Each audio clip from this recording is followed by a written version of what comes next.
We hope. I am using his own words. You can't throw somebody under the bus with their own words. That's He's like already thrown himself. They're driving under the bus themselves at You're that just point. backing the bus up over him because he's already under there. Well, Echo Fox have decided they're going to go ahead. They'll draft the lovers duo in bottom lane with the Xayah and the Rakan. Clutch are going to respond. They'll pick up that Camille Galio combo that we saw how effective it can be with Leona in the bottom lane, who showed up as a pretty good counter to Rakan. Yeah, some more very powerful engage. If you do hit that Zenith Blade onto Rakan, even if he is jumping back to the Xayah, you're going to follow along there.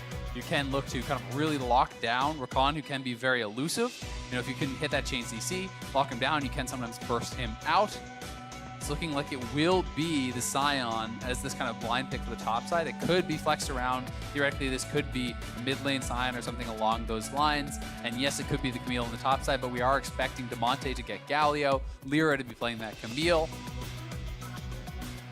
Going through the bans now, though. Let's see how they want to adapt this, knowing what each side has drafted so far. We'll see who they want to ban out. Who's that priority? And Victor is the name of the game for Echo. Yeah, I was going to say Victor and maybe something along the lines of Vladimir if they want to ban out some of the kind of popular picks right now into Sion.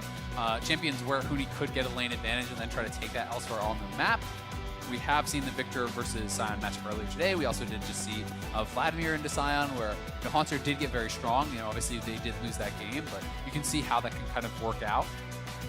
And keep in mind, I did have to just look this up to make sure. Since we're on 9.1, this is before the Rakan dash speed nerfs. Yeah. So I saw a bunch of players commenting on how Rakan is a much weaker pick on 9.2. I believe one of the phrasings was, Rakan initiates slower than my grandma after these changes. So nobody's really looking at Rakan as as big of a threat in 9.2, but in 9.1, the classic engage potential is still there for the champion. So that is one thing I'll be keeping an eye on here, as Vladimir and Victor banned out by Echo Fox, the mages whose names begin with V and who are very difficult to kill. A lot of things in common there between those two, as Clutch Gaming decides Kha'Zix and Zoe, they're not so concerned about tough to kill. They're worried about killing you instantly, so they remove two champions who are very adept at doing that. Two champions as well that Phoenix and Rush do like to play. Karthus coming through. So again, Karthus can be the flex pick. It can go mid, it can go bot, it can go jungle. Expecting for now it to be going over to Rush, but we'll see if this moves to Phoenix, if Rush wants to pick up something else. They're saving their last pick here so that Clutch Gaming doesn't really know where the line assignments are going to be. We do have Leona, Sivir, an option here for Clutch. Would give them some safety and some wave clear. The spell shield, in addition to having that ultimate for the engage that they've been drafting, makes a lot of sense there. Sivir spell shield also feels really good against Karthus. Karthus having the inevitability of the sky laser over your head. There's no way to escape it. But Sivir's one of the few champions who does have a way out of that one, as Rumble will be the final pick of the draft here for Clutch Game. So that is a Huni special. Rumble going to be going up to that top lane, very, very likely. You know, Rumble being able to pair up, again, we see that they have this Camille Galio combo. You lock them down, you layer the equalizer over top. That is a terrifying engage there coming out of Clutch, and it's also a champion that can, you know, have the potential to really get ahead and do well against this Sion. So Corki going to be mid, so it is going to, yeah, very likely going to be Corki mid, Sion top. It will be the Karthus jungle for Rush. Quite a bit of magic damage coming out here, but they do still have, obviously, the Xayah bringing that physical damage. So the return of Corki coming back for Phoenix, interesting. That's one thing I was going to comment on, is both these teams have plenty of AP damage. This isn't a game where your junglers are going to be able to build like a cow and then just have ninja tabbies and armor items, and everybody's going to feel happy and no need to worry about it. There's going to need to be some MR itemization this time around, or people are going to quickly be melted away. Like you already said, Galio plus Camille plus the Rumble ultimate, and let's not forget about the fact that Leona can throw her own CC into that cauldron as well and just create something that is truly terrifying to have to deal with. This is our last game of the day, so both teams would love to end the debut of LCS 2019 by making their win be the last thing in the highlight reel. We'll see which one's able to pull it off. Both comps look very scary in their own right. We know how strong Xayah and Rakan are as a bottom lane, and last game we got to talk a lot about the power of winning lane matchups and how that puts your opponents on the back foot and makes them always have to be the ones trying to respond. Well, we know that Karthus is a jungler that if it's up to him, he wants to farm. Yeah. He basically, in your ideal world, you are just power farming, and and every time your ult is up, you're getting a kill. You're just ulting and you're assisting a fight elsewhere. They do have very good engage to set up that style of play. When you look at the Rakan, when you look at the Scion, they can start a play, have the Karthus come in with that assist, try to get a kill, try to get those Dark Harvest stacks going, but he definitely wants to power farm. Lyra, I think, is going to want to be more in the face of Rush, trying to be aggressive, trying to pull off these ganks, and we're going to have to see how these lanes pan out, because I think Phoenix on this Corki should have a good advantage over Damonte, even going Klepto, so we have really been seeing a lot of that into these kind of more advantageous matchups. Here we go, ladies and gentlemen, on to Summoner's Rift for the last game of the day. Damonte versus Phoenix here in the mid lane, as we're going to see nobody try to do anything just yet. As per usual, it's just line of scrimmage being drawn, both sides keeping an eye on the other one. And as you already mentioned during Champion Select and just a moment ago, it's Lyra's job, you would think, to go after Rush, to apply that pressure. And that's the situation that we saw Lyra shine in back in those 2017 Envy days when he was the guy popping off, when he was the one carrying. It was that aggressive style that really enabled him to do so. So this is your element, Lyra. Show us what you got. Definitely, and I mean, if you leave Huni, just alone in this matchup against Solo, you may have an advantage early, but Solo will get to a point. We've seen it against the Victor, we've seen it against the Vladimir. If you hit Adaptive Helm at a reasonable time, you're not very far behind, it can become really hard to actually continually pressure this guy. You get so much free health from your W, Grasp and Overgrowth as well, stacking that up, so you become so insanely tanky. But if Lyra can get up there and snowball that lane, maybe he never is able to actually get that going. Maybe he can never survive that damage. And likewise, for Damonte, if he's left alone in the 1v1, he's likely going to be punished by this Klepto Corki. But incredible gank assist for Lyra, and there's no cleanse on Phoenix. He went TP. He didn't go heal, barrier, cleanse, nothing defensive. So flash taunt into that hook shot, that could be a dead Corki.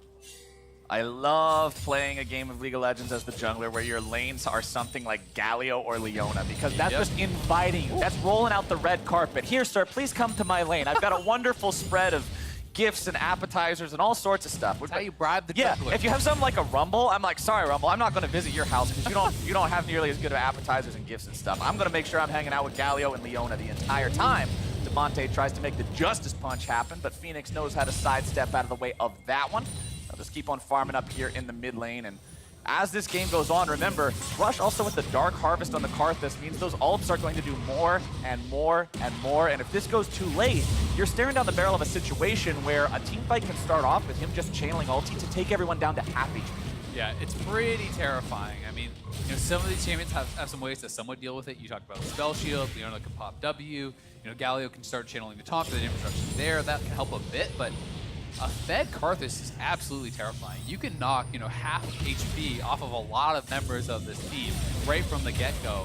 And if that's followed up or preceded by Rakan and Scion crashing in there, that could be a one team fight right off the bat. One of the only champions in the game you're actually afraid when he starts running it down.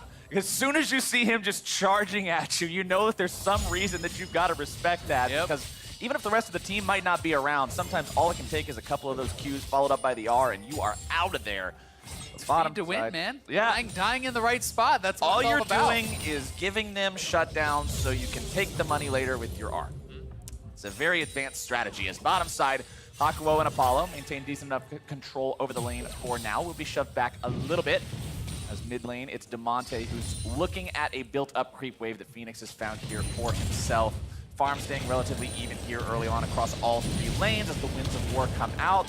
Speaking of Winds of War, I know you mentioned the... Oh, never mind. We got Lyra making an excellent flash into the stun here in mid lane. Phoenix will be slowed, but he gets himself away for now. Winds of War managed to take him low, but I believe the nullifying orb from the sorcery subset of runes pops there for Phoenix and prevents him from dropping any lower. Yeah, that mini Hex Drinker as well. That leg sweep actually from Camille just caught, he was too close to him actually. He didn't catch the outside of the rim, so it didn't get the slow. Was a really nice flash from Lyra. It was actually the reactive flash to redirect the hook shot after Phoenix had flashed. Was super good. That was beautiful, but at the end of the day, Phoenix survives. It's 2 flashes for just the 1, and he gets out of there. So he's going to be feeling really good about that, and so is Rush, who's going to be continually farming it up, hoping his lanes survive. Yeah, Rush now feels a lot more comfortable because you're like, okay, if this Camille invades me, he doesn't have flash anymore. Exactly. So this is one big less worry that he has to deal with.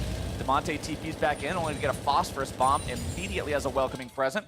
Phoenix will continue just trying to push this out here, farm it up. Rush hovering the lane just to make sure they weren't setting up some sort of a cheeky gank as soon as the TP came back in. Yep. And that's a really good call out, because that can be one of the most devastating things, is actually getting repeat ganked right after you TP back. Oh, it's a terrible feeling. You know, if the wave is pushing towards you, you get dove on that wave, that can be lights out. You lose the farm, you lose the experience. They got the kill goal. GG go next. Exactly. So really smart, small play there from Rush, just covering his mid laner, making sure there's no sort of situation like that. And they are aware of where Lyra is, but Lyra is aware of where Rush is. He's on a ward. He may not know this. Rush tries to get himself away here. Lyra doesn't want to go any further, recognizes there's no real kill potential there, partly thanks to the fact that Lyra has no flash. Yeah. But Rush getting himself out there still feels comfortable. 40 CS compared to the 30 of Lyra. Lyra does have Scuttle Crab control with his support also rotating up there just to make sure Rush has zero chance to contest that neutral mini objective. And we may see Lyra starting to get more aggressive as Demonte hits 6, right? Because that is really when the Galio is going to be there for the backup. He does unlock that ultimate right now. But part of that is being able to keep the wave pushed. Because if you're locked under your turret as Galio, it's very hard, or at least very expensive, to roam away, because you're going to be giving up farm. You're going to be, losing a lot guaranteed. So then you have to really make sure that those roams do pay off. So we'll see if Phoenix can kind of keep him locked under the turret, keep Rush free farming, and really kind of support each other in that way. Or does Demonte just decide, okay, I don't care if I lose out on these things myself. I'm here to help my team. That's the question that you always have to pose as well. I remember talking to Deficio about this during Worlds, where he described how Team Vitality from EU played during the summer split of last year, saying, yeah, mid laner hits level 3, doesn't care about his lane anymore, just goes and helps everybody else. I mean, if you can make it work, right? It's not that there's no value in doing that. It's just that it's high risk, right? You still can't get the big reward, and Hoodie's going in! Speaking of high risk, Rush gets a whole lot of pain. First blood over to Hoodie, who spots him out and equalizes him. That is Hooney if I ever saw it. I mean, you want to talk about high-risk play? He's like, yeah, I'll flash over the wall on you. Let's do it. Hooney just got in there and just barbecued Rush. He's trying to leave the old Hooney life behind, but the old Hooney life still finds him somewhere in the jungle. Yep. Demonte trying to go for the cheeky backwards Justice Punch there to get the faster knockup. But let's take another look here at how Hooney makes this happen. I mean, this is just great, right? Like, he sees Rush over the wall. He's like, what are you doing, man? Yeah, you're dead. He goes in, he trades flashes, so not only does he get that kill and it's first blood, he traded flashes, so that is just brilliant. It's going to make Rush a lot less effective in the team fights if he does want to go for that strategic int where you're trying to flash in on the back line. Hey, man, it's not just a pure int, right? There's some strategy behind it. Right, Positioning. Yeah, it's not an int, it's just it's like a big brain int, you know? You're like, I respect that. 200 IQ, where the I stands for int. 200 intelligence quotient. It writes itself. It writes itself as Good Clutch Gaming will move up to try to take the blue buff away from their opponents. They do have the Hextech ultimatum ready if somebody steps too close. Vulcan looking for the Zenith Blade there, not going to find it onto anyone. The blue buff is secured by Lyra. I always like doing that when you've got your team nearby. Even if your mid laner doesn't have a blue, you smite the one away from your opponents, give your mid laner yours later when there's no risk of it being contested. You don't want to accidentally give it away to your opponents. Sweep Or not going to find the mark. You just smite both. I mean, that's the power play. That's how you truly establish your dominance. I guess if we're talking about wanting to see Lyra be the big carry here, that's how you do it. He's playing Galio. He doesn't need it. Well, Hooney's feeling good here in the top lane. He's got his Sorcerer's Shoes completed. He's up on farm compared to his opponent. Lyra just continuing to farm up here in the bottom side. Decides to sweep the Infernal Drake. Drags it over. Just walks on out. While Apollo and Hakuo in this duo that has been so traditionally lane dominant in the past, ever since that Leona counter was sort of discovered, it really shuts them down. They can't go aggro like they would otherwise want to. Yeah, it is very risky. If you dash in there and try to get in on Piglet, Leona can lock you down. You can get bursted out. When you're stunned up by the Leona, you're going to hit both sides of that boomerang blade from Sivir, and that is a lot of damage. So things, going fairly evenly on the bot side. Both sides just kind of exchanging farm, and it is important for both these teams that their bot laner do well, because they are the main source of physical damage, right? We talked about how there's tons of magic damage coming out of the Corki, the Karthus, the Rumble, and the Galio, but if you don't have any AD threat behind that, then they can just stack Amar and just kind of ignore that AD carry. I mean, yeah, on the blue side you have a Camille, but Camille's on a jungler's economy, which is going to mean a warrior and a Tiamat and Asterix. Yeah. That's not Yeah. And he's not the man to kill Scion, right? You know, he can maybe burst out on Squishy, but you do need that consistent damage. And Sivir and Xayah looking like they're ramping up to do just that. BF swords on both 80 carries. One thing that I'm also keeping track of here in the mid lane, a power spike that may be useful here for Clutch Gaming. The Galio is going to have his first item much faster than the Corki. Corki wants to go for a Trinity Force. Galio goes for a Hextech Proto Belt. There's about like a 1,400 gold difference between those two items. So if Damonte can manage to grab that first item and utilize that somehow before Phoenix has his own power spike to respond with, that may be an avenue here for Clutch Gaming, who are enjoying an almost 1,000 gold lead thanks to Huni's first blood, and just the fact that their top lane has a farm advantage, their jungle has a farm advantage, the other two lanes are rather even. Stopwatch also up for Lyra's Camille. I always try to keep track of, I actually think that is one of the most team fight altering items in the game right now, so it's very important to keep track of, especially as we're getting closer towards the mid game, up to 11 minutes now on the clock. Rush hanging out in this brush, thinking maybe they'll go for it. Maybe Vulcan's just going to think that Xayah looks a little bit too tempting. Yeah, Lyra was heading down, but now they're pinging back towards the mid lane, so I was wondering if they were onto this, but it doesn't seem like they are. Nice engage! Engage from Hakuo is able to find both. Piglet and Vulcan get themselves out, and now the re-engage comes in. Vulcan looking to make something happen. TP comes out from both sides. Lyra makes his rotation down. TPs, of course, both completed. Not allowed to cancel those anymore. Everyone from both sides is down here on this bottom end of the map. It's Infernal Drake first, Azael, and it is time to fight. Hakuo has no ultimate. Remember, it was just used in that bottom lane engage. Piglet, no summoners, no ultimate himself. Clutch Gaming head back out. They don't want to start the Infernal Drake up just yet. It'll still do a lot of damage at this point in the game. Lyra goes over the wall. He's trying to find them. Galio ulti's coming in. Apollo's going to be popped. Rush going to be in some danger now here too. Over the wall goes Lyra. Keeps himself alive as Solo tries to get away. Phoenix is barely alive at 100 HP, but Lyra will stay the same even after the sky bombs fall from Karthus. Damonte wants to continue forward. Solo's going to be taken low. He does have MR, so it is difficult to try to find this kill. And Huni bites off way more than he can chew. The Winds of War will not claim Phoenix today, and Damonte has to get the hell out of Dodge. Yeah, Phoenix able to survive there. So critical for Echo Fox. Clutch could have just backed up and taken the Infernal instead. Yeah. They try to press for more. They think they can pull off the dive, maybe get the kills and a first turret, or the kills and the dragon. Some good play by Echo Fox, some nice CC though, locking down Huni and making that just a kill trade. It was a good initial fight from Clutch, but greed is a deadly, deadly sin. They learn it the hard way, and now it's Echo Fox who has the opportunity to turn around and grab that ever so juicy Infernal Drake. And let's wait. He's got no And vision, Lyra. and he has no ward. And he has no flash, so if you go in at all, this could be a suicide. Oh! He gets it! That's 2017 Envy, Lyra. That's which Lyra we saw today. That is such a tilter. He had no vision, no flash. But here it is. Okay, we're getting ahead of ourselves. Back to the play. This was such a nice corridor for Clutch to fight in.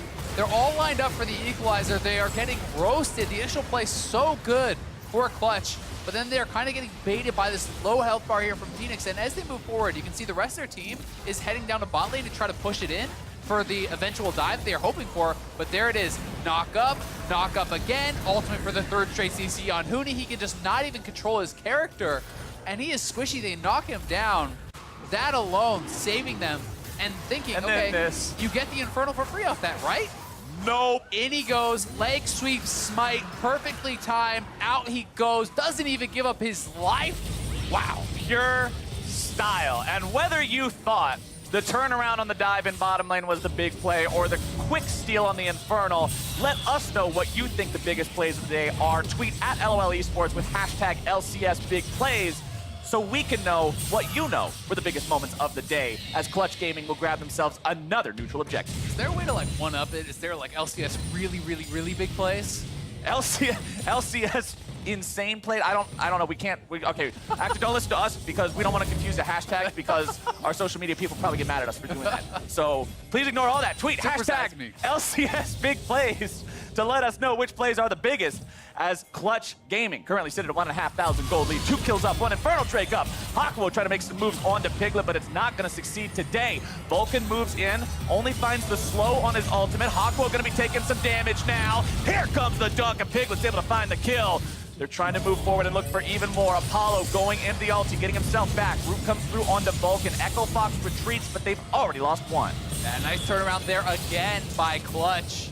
They are pressing, and they have the Rift Herald in their back pocket here as well.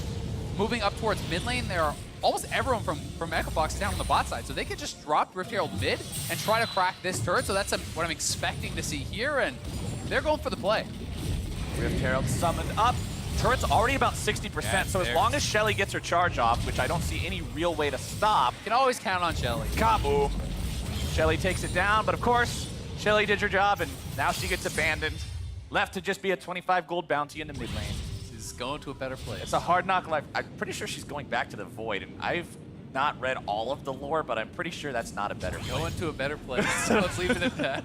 We're sending her, really sending her to a farm up the road. Don't worry about it. As Rush will just keep on farming up here on the Karthus. And I mentioned earlier, he was ahead of the Camille in farms 40 to 30. But now, ever since Lyra has been able to sort of get himself rolling, it's so dangerous for Rush to go out into any sort of darkness up against this Camille that's now ahead. He's sort of just had to fall behind. Yeah. I mean, Karthus, from ahead and Karthus from even can really contribute a tremendous amount of damage. Karthus from behind can start feeling pretty sad because they kill you, your Defile is there, you're dead, but no one really cares. It's not really doing Like, much. all right, I did 30 damage, cool. Yeah, okay. Please go back to your spawn platform. Yeah, all right. See you, buddy. Bottom side, Apollo and Hakuo, though. The Xayah Rakan has just not done what they wanted it to do so far.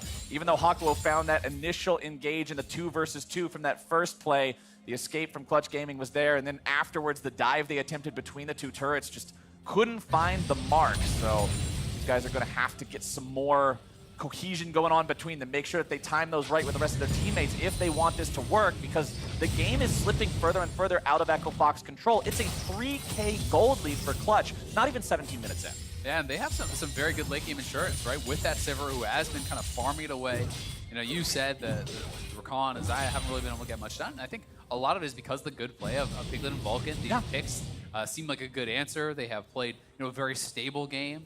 Farming it up, knowing that they have that late game insurance for the Sivir. So as long as these other guys are continuously making plays and buying time for the Sivir, there's so much front line that it's going to be hard for Echo Fox to get back to the Sivir. And as we're getting into the mid game now, look at the itemization on the solo lanes of Clutch Gaming. Oblivion Orb for both. Sorcerer's Shoe on Tahuni there as well. The only opponent with any magic resistance is Solo on the Scion. Everybody else goes right into the magical blender as soon as these guys drop that damage on them. It's so much burst going into the mid-game part. I don't know how you answer this. Yeah, it's really tough. I mean, everyone used to always talk in the Rumble days when that was a really common pick about double spell pen level 11, right? He is at that point now with a full lane entries to boot. Looney getting himself away from Solo here. Doesn't want anything to do with that Scion. Remember, that is, even if there's only one guy on the enemy team you don't want to deal with, if that one guy strolls up, it's time to take a hike. But Clutch Gaming will continue maintaining control over the map right now. You can see they've got vision established all across the midpoint here. The only quote-unquote vision across the midpoint for Echo Fox is the Scuttle Crab there in the top part of the map. But it's Clutch who are pushing forward. It's Clutch who are setting down forward wards and choking Echo Fox further and further out of the map. Fox now, they're at a spot where they're scared to contest their own blue buff. Yeah, it's getting really rough. I mean, you talked about how much Lyra has been taking away, and it's just continuously attacking Rush. It has been this team plan. It's not just Lyra walking in by himself. They move up. Vulcan's dropping vision. Demonte's rotating over. They are attacking the Karthus, trying to keep him down and trying to keep him from really being a factor in these later stages. Which, honestly, they've completed that objective so far. Runic Echoes, Sorcerer's Shoe, not exactly the kind of guy you're terrified of in a team fight, as Mountain Drake #1 will be the second Drake this game. That's going to be picked up here by Clutch. No contest. Echo Fox deciding that's not worth the team fight. And you've also got to note, Dark Harvest has relatively low base damage now. Really after low. the initial nerfs, so you really do have to stack it up. Rush has been able to proc Dark Harvest once this whole game, right? Because he's behind, because they're not really getting any fights that are going their way, that is not scaled up whatsoever. Kuni dropping the ultimate in top lane as Solo tries to shove up and get back. Rumble ulti, not just a great team fight tool, but also a great timing and momentum tool for making sure that you don't get caught off guard. Make sure that you can get back and shop in a time that allows you to move up with your team when they want to. Lyra level 11 here on this Camille means he does have the rank 2 of the Hextech Ultimatum. And it seems like everything's still in Clutch Gaming's wheelhouse, I guess. What they want to decide to do. They have all the options right now. Do you want to continue just farming it up? Do you want to go in? Do you want to force a play? How do you want to do this? Kills versus objectives. They can do anything they want right now because Echo Fox seems so afraid. Yeah, they have to be, honestly, with all the engage, with all the vision that they have, been getting that you had pointed out. But that being said, Echo Fox still does have good scaling of themselves. Karthus has incredible late game. You have double marksman, which is going to pump out a tremendous amount of damage. So if Echo Fox can hang on, not allow the gold lead to expand, protect the Baron, then they certainly can win late game fights. Because when you're hitting, the 2-3 item power spikes, and you have double marksman plus a Karthus, and then you have 2 other engagers, like that is a strong team fight as well. Scale to 4 items. Make sure your opponents aren't at 6 items at the same time. You're going to be doing all right. That's a good part of it. Yeah, that is a big part of it. But Echo Fox, they're still only down about 3K, so the gold lead that I talked about earlier, it hasn't bled further, which is something that I always look at when it comes to a mid-game state where one team does have a considerable lead. If it keeps bleeding, the game's probably going to be over very soon, but Fox have done a good job, if nothing else, of staunching that. As Vulcan's going to walk up, finds Rush over the wall. There comes the CC chain into even more. Rush is in some trouble. He is gone. That's the catch potential. Yep, and down he goes. They do commit the flash. They commit a couple ultimates. But hey, kill is theirs. Baron is up, and 21 minutes. I mean, it's still pretty risky to go for this, but they're going to start it up. It has been spotted by that blue ward. We'll see if Echo Fox can do anything about this. Remember, the Mountain Dragon makes a big difference here. Mountain Drake will help. Lyra's at about half HP, so that's one thing Echo Fox can keep track of. If you can kill the jungler, maybe that's going to work out. Damonte going in, looking to find the damage down onto Apollo, gets himself away, utilizing the power of the ulti plus the flash. Solo now going to be tanking up 5 members of Clutch Gaming, gets himself over the wall. Echo Fox will disengage for now. Lyra looking to go even further. Will not continue to chase Solo, who gets himself into the brush and keeps safe for now. Echo Fox do a good job of losing no one and stopping the Baron. Yeah, stopping that Baron was so huge there. They did lose a kill. They lost some summoners, but it was at least a summoner trade, and they prevent the Baron from going down. Losing it this early in the game would have been catastrophic for Echo Fox. 21 minutes into the game, getting Baron is a pretty good side for any team out there, but it did cost Echo Fox some resources. They did have to use the flash on their big front line and on their AD carry. Apollo also using the ulti, but that'll be up before too much longer. Flash was also used there on Damonte, trying to set up the play onto Apollo. It's a good thing he's on an AD carry like Xayah, who has that get out of jail free card with the ultimate, because otherwise you're dead. Yeah, definitely a case. And, did do a good job escaping. I thought Solo might have been getting actually chased down, might have gone down there, but get a good flash over that kind of thick part of the wall to escape. So Echo Fox survives to fight another day, but they are still down 4K. It's the Mountain and the Infernal on top of that. And one of the things that's really impressing me most about Clutch is, you talk about high variance team, you're thinking, okay, people doing ridiculous plays, people going for crazy stuff. We've seen a little bit of that, but their vision play has been damn good. That is, reserved, intelligent macro play. They really have been dominating the vision game, so it's not just going for these, high variance plays. They seem to have some really solid foundations that they're displaying in this game. It's exactly what I want to see in week 1 from a team. Show me that you've got something to build up on as the season goes forward. Show us that you're well established in those basic elements that every team needs if they really want to be able to push forward and go look towards that upper echelon, be one of those elite teams. As the Infernal Drake will spawn in 30 seconds. Lyra, that is not where you want to be, my friend, and there is no way you're saving him out of that one. Vulcan looking to return some damage now onto their opponents. Equalizer down onto a choke point there in the middle of the jungle. Rush channels the ulti, not going to find any kills with it just yet. Huni looking for some damage here down onto Solo. Damonte wants to go in, able to find the dunk, but it's only down onto the Scion. Very tanky with the adaptive helm. Still going to be kept alive. Piglet into the back line. Multiple members low, but the kills will not come through. It's a double kill over to Rush. It's Echo Fox coming up huge. They turn it around, and even Phoenix survives with a beautiful stopwatch there. What a fight for Echo Fox. They needed it, and they found it. The pick on Lyra, really making things happen. And Solo is back. They want this Infernal. There's big plays, and then there's that. What a turnaround to the side of Echo Fox. 3 kills for free. Infernal Drake gift wrap sent directly to your doorstep. This is what this team needed, and we are back to almost even ground. Yeah, they are right back in it off the back of that one. Here it is, Lyra trying to play up for that vision, trying to extend that, but the rest of the team wasn't with him. Clutch decides, hey, we can win this fight anyway. They go in, but Rush has already flashed out, absorbed a lot of that damage, and then it's only really Solo that Clutch has access to. They're piling so much damage into him, but they're not quite able to finish him off. And all of these low health members of Echo Fox are still staying alive. Piglet now flashing in, trying to make this big play here, does not pan out. And we are back to live. Clutch was trying to rush the Baron, but will be pushed off. Clutch going for that two-man Baron. They get it down to about 40%, but the problem is their own health bars are about equally low, which now gives Echo Fox priority over the mid lane. We talked about how Echo Fox was slowly being choked out of their own half of the map. They had no presence on the other side. Well, now you're starting to see Echo Fox vision appear more in neutral territory. You're starting to see them creep back out onto the map now that they see, hey, this isn't even fight. Yeah, exactly. They're able to finally fight back a little bit, get some of that vision. You know, even if it is not really across the river, it is at least in the river for a bit, and they're working quickly towards those 3 items on the marksman. You can see both of them are sitting on 2. They have the pickaxe, which is very likely going to be that IE. When both Phoenix and Apollo have their IE, they are going to shred through a lot of these guys on Clutch Gaming unless Clutch gets that perfect engage, unless they can delete them right at the start of the fight, which they do have the possibility of doing with their engage. Important thing to keep note of is also the flash from Piglet that was used in the last fight that didn't get him any kills. He will not have for the next one. Apollo's flash also almost up again. There will be more outplay potential for the side of the AD carry on Echo Fox. Phoenix also having his flash ready to go. Mooney's off to the side here. Equalizer ready to fire. The rest of the team's not close enough. It's not like you can go in just off of an Equalizer alone. They really want to get somebody else in there. Hextech ultimatum into a Galio ulti, but there's no chance to do that just yet.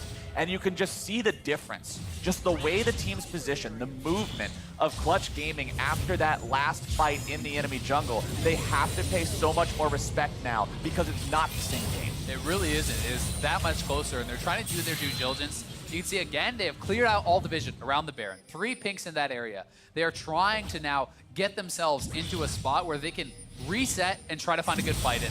Will this be it?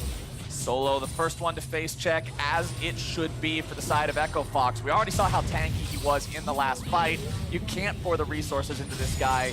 Echo Fox knows that. They'll always be sending him forward to make sure Clutch Gaming isn't setting up one of those trap rushes like they were trying to do. Equalizer comes down, finds its way onto Apollo, but the counterattack comes in. Solo's on the front line, but instead they're able to catch out the Karthus. Rush is down. He'll throw out the ultimate, but it won't find a whole lot of success just yet. Rush was trying to make a flank happen, but now the flank has arrived. It's Lyra going in. He goes into the stasis, keeping himself alive for now. Hawkman wants to return some damage. He's able to set things up for Phoenix, who grabs the kill. Piglet wants to get himself away, but Phoenix is able to find a lot of damage here. There comes your decimating smash, as Solo can't quite get it. The rockets continue to fire. The health bars continue to fall. It's so close. Solo's still going to be somehow alive, and it's just a 1-for-1. Both teams walking away with slivers there, Flowers. 1 auto, 1 ricochet crit coming through from Piglet. Could have cleaned up perhaps multiple of them, but they are going to both walk away. It's a 1-for-1. How is this a 1-for-1? What a battle. Let's take another look here. Yeah, Clutch deciding to engage. They use that equalizer. They're going for it. And then this looked like it could be a huge flank from Solo, but he's not able to catch anyone. The rest of Echo Fox was zoned out by the equalizer. Clutch makes a great turn onto Rush, bursts him out, and then Lyra E-flash right onto Apollo. But again, the ultimate just barely in time, pulling him back. And then it looks like, okay, this could be turned around by Echo Fox. Lyra goes down. Piglet, the stopwatch, but he gets stunned up right out of it. You're thinking maybe they can knock them down, but a great Winds of War actually from Demonte, zoning out those low HP marksmen, so no one can finish off another kill. What that looked like to me with that flank initially was Rush thinking, okay, my Scion's gonna go in, they'll knock them up into the air, they'll all have to fall in and protect him, and then I can come behind from the flank and die right in the middle. But instead, since Scion's initiation didn't quite find it, Rush just shows up, he's like, hey guys, oh no, I'm dead. And you can't quite make that flank work out. It's unfortunate for him, but the rest of the team did a good job making sure it was 1-for-1. And look at that damage in the last fight, nearly 5K. From Piglet's Sivir. You mentioned earlier how you've got that late game insurance with this champion when it's able to farm up, and that's exactly what we're moving towards.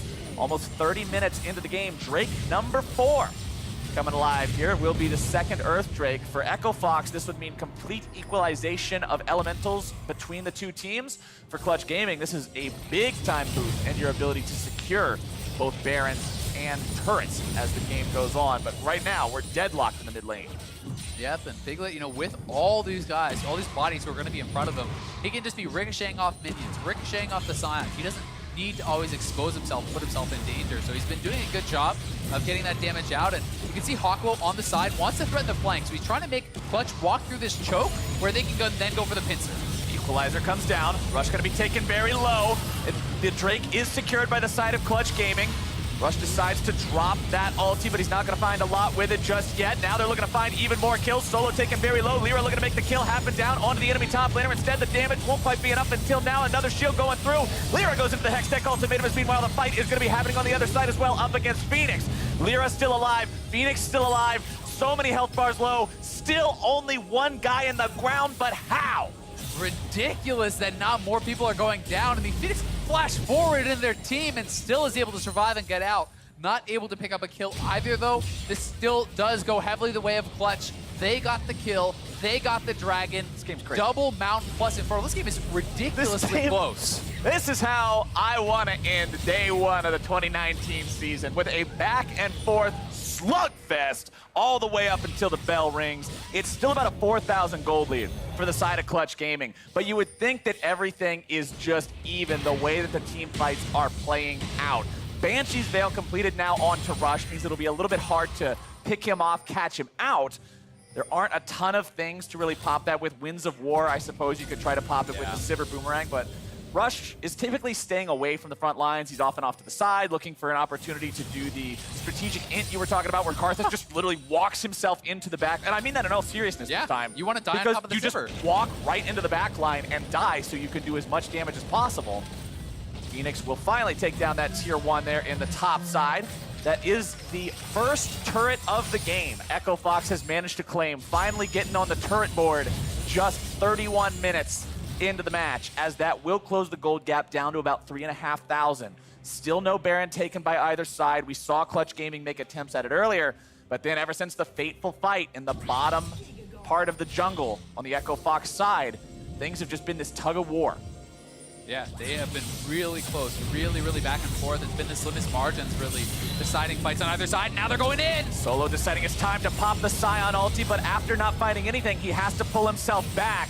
TP coming in from the side of Clutch Gaming. It's Demonte showing up, but the root comes out from Apollo to keep him in place. Apollo down to about 10% HP means he's not battle ready at all. Clutch Gaming sees this, and it's a green light for Baron. Yeah, they are heading right over to Baron. We'll see if Apollo can try to lifesteal up off some minions or get a little bit of healing back in some way. You look at Demonte, he is up over the red buff, trying to set up a flank. He knows Echo Fox is going to check. He wants to come in behind them and find the taunt. He's looking for it now. This could be the game-winning fight. You still have Lyra's ultimate. You still have Demonte's the wall! ultimate. Demonte goes in for a massive multi-man taunt, and Echo Fox is out of there. Solo will try to do anything he can, but Phoenix falls next. A shutdown for Demonte, and that is exactly what Clutch Gaming needed. It has been a day of incredible flanks. Hobelter deciding the earlier game. This one didn't even need the TP. Demonte sneaking behind them, finding the taunt over the wall, and single-handedly winning them that fight and taking them this Baron. The monster! This man absolutely decided the fate of the game with that one. Clutch Gaming living up to their name. They find the clutch moment right here. They had no idea where Demonte was. They lose track of him. He's not on any vision. And look at this, picture perfect. Hits onto both the marksmen there. QSS from Phoenix, but Apollo dies before he can even ult. And the fight is already lost. Echo Fox gets wiped. They lose the Baron. And Clutch now has everything they need to close out their first game of the season. That was textbook. You sign up for League of Legends 101, you sit down, the teacher says open your book to page 200, Galio Wombo combos. You open it up to a GIF of that fight. Perfectly done by Demonte. Clutch Gaming now back in that driver's seat. We talked about him being in earlier, 6,500 gold up. Baron buff, locked, loaded, ready to go. They've got tier 2s to still siege. They only broke that tier 1 line earlier, and ever since then, things have been in such a stalemate they weren't able to go further. Now there's a lot of standing gold on this map that's theirs for the taking. There really is, and one more mistake from Echo Fox here. One last team fight near your base, the game will end. That being said, Echo Fox still, if they can find those engages, if they can find their opportunities, Corki's on 3 items, Zai's on 3 items. So yes, they got dominated in that fight. But if these marksmen can free fire, if Rush can get into those backlines and die in a good position, then you can still take a fight. I love the fact that we get to say lines like that when Karthus is in the game. Just make sure you die in the right spot. And it's not sarcastic at all. It's literally how the champion's supposed to be played. As top side gets sieged up on the tier 2, bottom side gets sieged up on the tier 2, while pressure remains mid lane just to make sure Echo Fox doesn't feel comfortable with the rotation. Still about 90 seconds left on that Baron buff. It's already earned over 3,000 gold to the side of Clutch Gaming. Solo wants to initiate, but he won't find the chance. Dipping into the side of the jungle, Clutch Gaming gets themselves back, and that equalizer just melts through Apollo's health bar. Solo gets himself stunned up. That's still a very tanky target. You won't be able to find much more onto him, but you did force your opponents back. You have paved the way for your other 2 lanes to push, and the pressure continues. Exactly. It's Baron minions in 3 waves. They are knocking down this turret on the bottom side very, very quickly. And Lyra is going to have another wave of minions coming in soon after, so we'll see. Does Echo Fox just willingly give up 1 inhib? Do they look for a fight? They're going to have to choose pretty quick, or these towers are just going to be going down. We saw in the past game with Golden Guardians, even if you win a fight in your base, if you give everything up first, it might just be too little, too late. Echo Fox has to be ready, especially Hakuo. This is your big initiator. This is the guy who it's on his shoulders. If you're gonna go in, he's gotta be the one to start it off. Echo Fox tries to continue holding on, but they've lost 3 inhibitor turrets. The inhibitors themselves still standing. Solo with a less than desirable ult on that one, but Phoenix wants to go in. Package delivery is successful. Vulcan on the front line. Hakuo's not able to find big initiation just yet. Piglet is going to fall. Echo Fox is able to find 2. This could be their fight. Yeah, that is a big kill there. They're going to get the shutdown as well. On to Piglet. 2 more shutdowns are still available, so still a lot of gold to pick up. Actually, no, I think they got a shutdown on Lyra also, so taking 2 of those off the map, a lot of gold back in their pockets, and that's about a 2K swing. They're still down quite a lot, but they show their power in this game. They show what a fight can look like when they get what they want. And they get what they want without losing their base. That's what's so important. Yes, it is vulnerable, but vulnerable and decimated are 2 very different things. The map is still in an even state. There's no super minions. Echo Fox have managed to grab themselves an Earth Drake, so they've got some extra objective control. Let's take another look here as Close Phoenix your eyes for that first part. In. Phoenix just jives right in there, and they're onto Vulcan, and then look at Piglet on the side getting crit a couple times in a row by Apollo. That Ignite, so powerful from Hakuo as well, and Piglet just gets shredded, and not only did he die, that was Piglet with Flash. So now he doesn't have that summoner available, and is going to be much more susceptible to be getting caught out. That's the true tragedy of this game, I think, for Piglet is we've seen him use the Flash unsuccessfully so many times. Summoner spells are such a big resource in League of Legends. To use them and have it still not work out is a huge detractor from your overall ability to carry and to make those big plays. But we'll see Echo Fox, their carries currently have those flashes, the heal available for Apollo, and let's be honest, he's gonna need it because every time Huni drops that equalizer, his health pretty much just goes MIA. Yeah, like 2 ticks and you lose half your health. It's pretty insane. Feels bad, man. I mean, you talk about the importance of summoners, even more important on a champion like Sivir, who doesn't have a dash, who doesn't have a warp. If you're playing Ezreal, okay, great, your flash is down, but you essentially have a flash on like a 6-second cooldown. So, it's not so bad. Even Apollo without flash still has his ultimate. They still have more tools to stay safe. Corki with the Valkyrie. Sivir relies on that summoner, relies on the protection of her team, and they are going in. Oh, she's trying to get out, but Solo wants to go around. He tries to drift it, but it won't quite work just yet. Lyra going in on top of multiple people. That equalizer! Down, but the equalizer's got some damage. It's a rampage over to Demonte. A double kill as he takes down Rush. Echo Fox is heading for the hills, but they're heading for the graveyard first.